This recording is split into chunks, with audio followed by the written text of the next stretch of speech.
Anda masih bersama dengan Kasih Paham Pro dan Kontra soal kenaikan cukai rokok pada tahun 2023. Kita sudah mendengar argumen dari kedua belah pihak.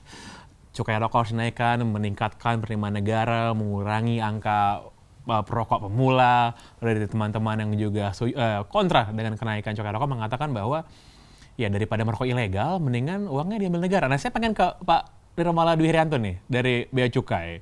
Tadi gimana tuh argumennya, Pak? Daripada nih orang udah pengen ngerokok, lalu ngerokoknya yang ilegal, duitnya nggak ke negara, kenapa nggak mending masuk duitnya ke negara aja sih, Pak? Lewat harga cukai rokok yang nggak tinggi-tinggi amat gitu, Pak. Gimana, Pak? Ya, makanya tadi Mas Pangi, saya bilang kalau kita tidak mendukung kesehatan, otomatis tarifnya nggak setinggi sekarang ini. Gitu aja. Dan begitu tarif tinggi, itu melakukan konsekuensi ya tadi, karena tingkat daya belinya rendah, kemudian seperti kata Pak Butidoyo tadi, downgrade, dia cari rokok yang lebih murah, gitu kan. Karena sebetulnya berdasarkan penelitian PPKE dari Universitas Brawijaya, itu perokok yang sudah merokok 6-7 tahun, itu akan sulit berhenti. Otomatis di sini bea cukai berarti harus semakin kuat untuk memerangi rokok ilegal, ya. Jadi memerangi rokok ilegal itu sendiri ada dua pendekatan. Yang pertama itu adalah soft approach dan yang kedua adalah hard approach. Yang soft approach otomatis kita akan mengadakan sosialisasi. Apa sih yang disebut rokok ilegal? Modusnya apa saja itu. Kemudian juga edukasi. Kalau menemukan rokok ilegal, tolong hubungi kantor bea cukai terdekat atau laporkan. Dan yang ketiga adalah membuat KIHT, ya tadi mendorong pengusaha-pengusaha rokok yang ilegal didorong untuk masuk ke dalam kelas, ke dalam kawasan industri hasil tembakau dan itu. Terus yang kemudian yang hard approach, yaitu yang berupa tindakan represif. Yang pertama ya tadi menggunakan gempur rokok ilegal, ya setiap tahun minimal 2 kali.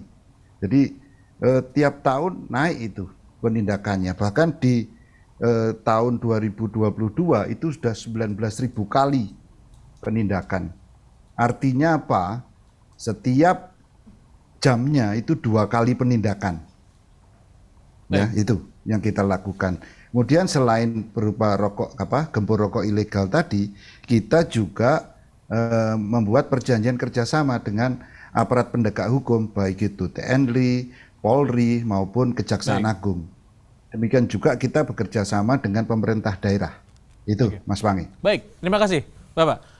Bu Dr. Siti Nadia, memangnya kalau harga rokok dinaikkan, lalu ini perokok ini sudah pengen ngerokok gitu kan, apa-apa akan dilakukan. Emang kan efektif untuk mengurangi orang untuk nggak ngerokok, Mbak?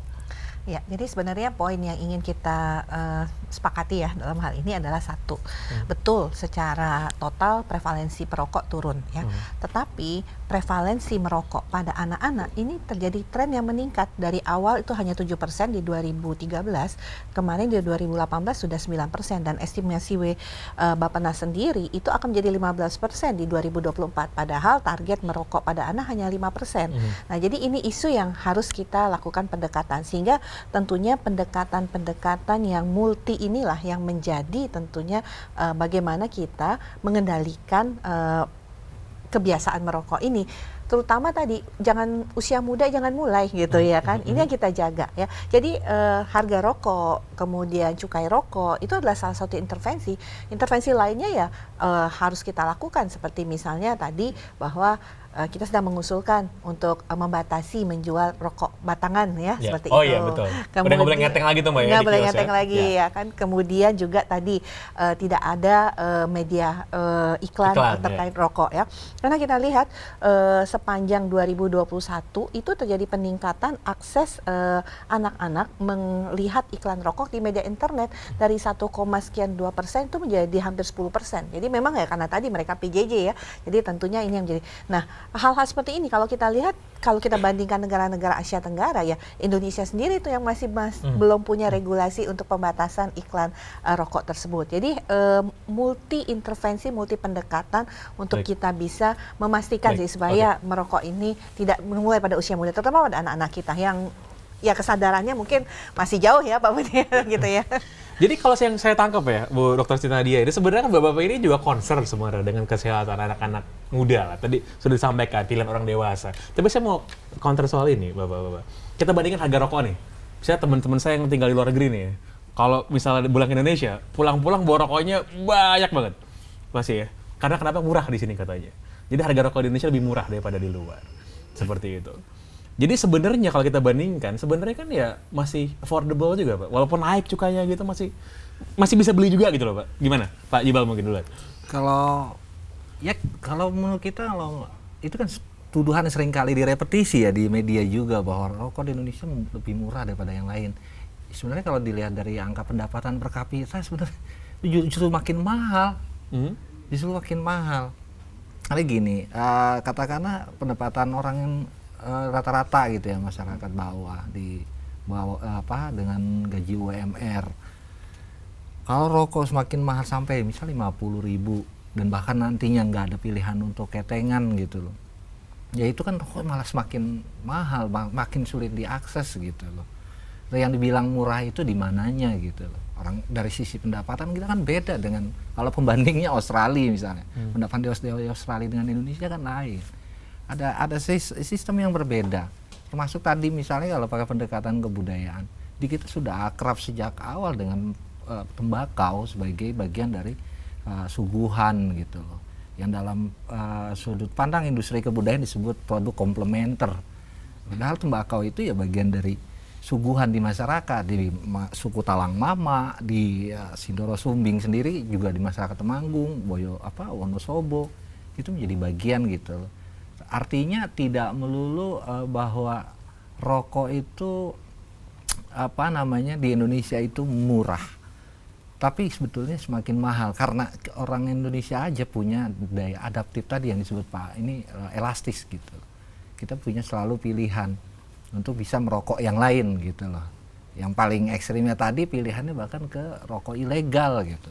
Karena ini yang justru saya katakan tadi kontraproduktif dengan... Cuman Pak, sorry saya potong. Kalau misalnya oke lah harga naik adaptif, tapi kan kalau kita dikaitkan dengan health, misalnya dengan kesehatan ya, itu kan pilihannya ya terserah aja mau beli atau enggak. Kalau nggak beli sehat, kalau enggak juga nggak apa-apa.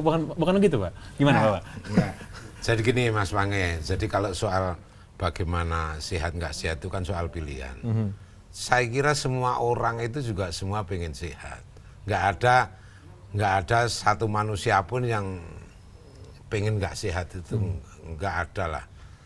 Tapi makanya kan rokok itu kan pilihan orang dewasa yang sudah tahu bahwa ini ada risikonya dan sebagainya gitu loh. Jadi itu juga harus dihargai gitu. Nah makanya orang sering kalau dari sisi kesehatan, Departemen Kesehatan misalnya Bu Nadia ini, para perokok itu kan termasuk korban. Lah kalau korban itu korban ya yang sadar apa nggak sadar Pak? Hah? Korban yang sadar apa nggak sadar Pak? Ya namanya korban itu kan awalnya mungkin dari kesadaran dan sebagainya. Nah kalau korban itu pendekatannya kan pendekatan empati kan. Harus supaya bagaimana muncul kesadaran, makanya ada edukasi, ada ini. Jadi pelan-pelan gitu Pak ya? Itu yang nggak bisa kalau misalnya, makanya kalau tiba-tiba nggak boleh. Sekarang gini Mas Pange, sekarang peraturan di Indonesia ini kan yang non fiskal itu malah lebih menyakitkan. Sekarang kalau lihat di Jakarta, pajang rokok aja nggak boleh di gerai-gerai modern. Itu dihijab. Sementara mohon maaf, alat kontrasepsi malah digelar terbuka gitu. Nah ini kan nggak adil. Sementara kan undang-undang cukai itu kan ngomong soal kesejahteraan, ngomong keadilan, ngomong keseimbangan kan gitu. Nah di industri hasil tembakau itu nggak ada semuanya gitu loh.